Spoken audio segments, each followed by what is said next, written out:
Untuk pertemuan kita kali ini, kita juga akan membahas tentang PPh pasal 23. PPh pasal 23 adalah pajak yang dipotong atas penghasilan yang berasal dari modal, penyerahan jasa, atau hadiah dan penghargaan selain yang telah dipotong PPh pasal 21. Jadi ini adalah kelanjutan dari PPh pasal 21. Siapa saja pemotong dan penerima penghasilan yang dipotong PPh pasal 23?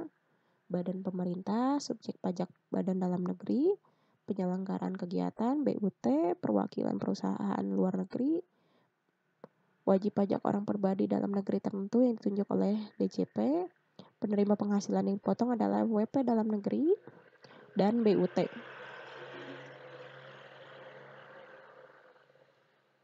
Secara garis besar, PPh pasal 23 ini berbicara tentang badan atau BUT.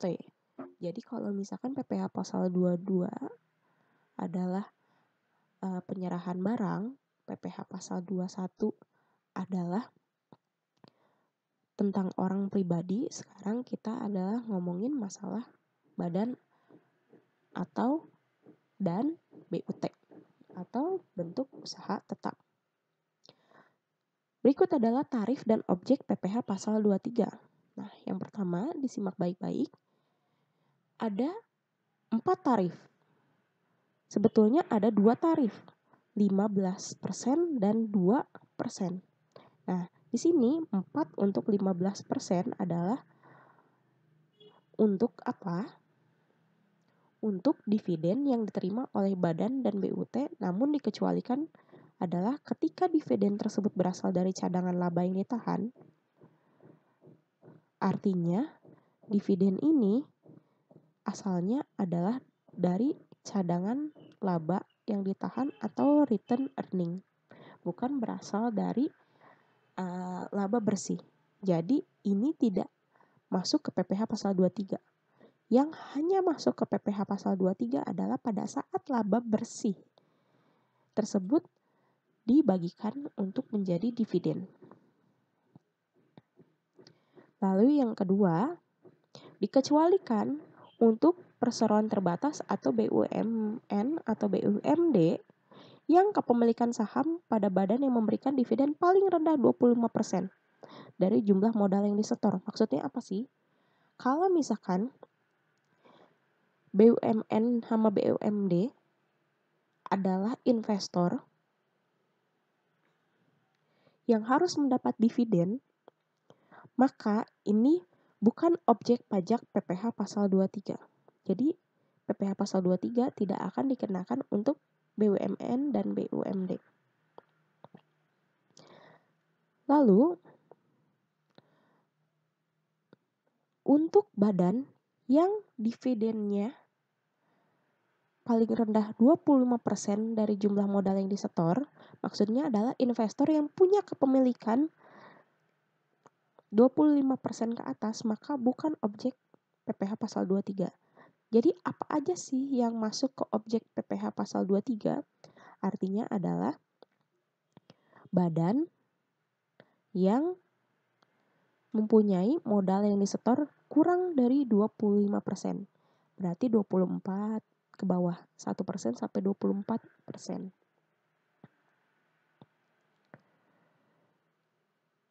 Yang kedua, bunga. Bunga tersebut adalah termasuk premium, diskonto, dan imbalan sehubungan dengan jaminan pengembalian hutang. Ini artinya bunga tersebut adalah seputar bunga obligasi atau hutang perjanjian. Gimana kalau misalkan bunga untuk tabungan? Nah, bunga tabungan ini masuknya ke PPh pasal 4 ayat 2. Oh iya, gimana kalau misalkan dividen yang diterima oleh orang pribadi? Kalau dividen yang diterima oleh orang pribadi masuknya adalah PPh pasal 4 ayat 2 juga. Yang C adalah royalti. Yang D, hadiah dan penghargaan selain yang telah dipotong PPh pasal 21. Jadi, kalau PPh pasal 21 adalah hadiah dan penghargaan perlombaan untuk individu, tapi PPh pasal 23 ini adalah hadiah dan penghargaan yang diperoleh oleh wajib pajak badan dan atau bentuk usaha tetap. Jadi itu perbedaannya. Lalu bagaimana kalau misalkan hadiah undian? Kalau hadiah undian masuk ke PPh pasal 4 ayat 2. Jadi kita bisa bedakan hadiah di sini di PPh pasal 21 dan 23 adalah termasuk untuk perlombaan. Gitu. Kalau untuk PPh 4 ayat 2 adalah untuk hadiah undian. Selanjutnya, 2% dari jumlah bruto atas sewa dan penghasilan lain sehubungan dengan penggunaan harta kecuali sewa tanah dan atau bangunan. Jadi kalau misalkan penggunaan harta sewanya adalah sewa tanah atau bangunan, maka akan dikenakan PPh pasal 4 ayat 2. Kalau misalkan penggunaan harta seperti apa? Misalnya minjam mesin, seperti itu. Lalu 2% dari jasa teknik, jasa manajemen, jasa konstruksi, dan jasa konsultan.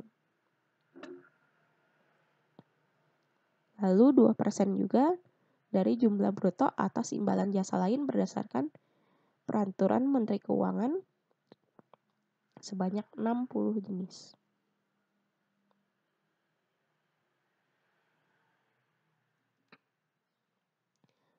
Selanjutnya, contoh perhitungan PPh pasal 23. Nah, di sini PT Bahagia mengumumkan akan membagikan dividen melalui RUPS. Melakukan pembayaran dividen tunai kepada PT Dasyat sebesar 70% yang penyertaan modalnya sebesar 20%. Berarti masuk ke PPh pasal 23, 15% dikali 70 juta hasilnya 10.500.000. Kalau PT Dasyat ini melakukan penyertaan modalnya 25%, berarti bukan objek pajak PPh pasal 23. Tapi karena penyertaan modalnya hanya 20%, berarti masuk PPh pasal 23. Di sini bukan berarti modal 20% itu sebesar 70 juta, tapi modalnya ini adalah dia punya 20% saham dari PT Bahagia yang dibayar dividen sebesar 70 juta, seperti itu. Nah, yang kedua, PT Virgo meminta jasa manajemen dari Bapak Bumi dengan imbalan sebesar 88 juta termasuk PPN. Nah, kita cari dulu nih DPP-nya atau tanpa PPN, yaitu 88 juta dibagi 110%. Hasilnya adalah DPP-nya atau pokoknya adalah 80 juta. Lalu 80 juta dikali 2%-nya. Hasilnya 1.600.000 rupiah. Nah, bagaimana kalau misalkan tidak punya NPWP? Nah, kalau tidak punya NPWP, masih ingat tentang PPh pasal 21, dendanya adalah 20% lebih besar. Tapi kalau PPh pasal 23, dendanya adalah 100% lebih besar. Artinya, kalau Bapak Bumi ini tidak memiliki NPWP, maka yang dibayar adalah 3.200.000, yaitu 1.600.000 dikali 2, karena dendanya adalah 100%. Jadi 3.200.000 rupiah. Demikian PPh pasal 23. Terima kasih.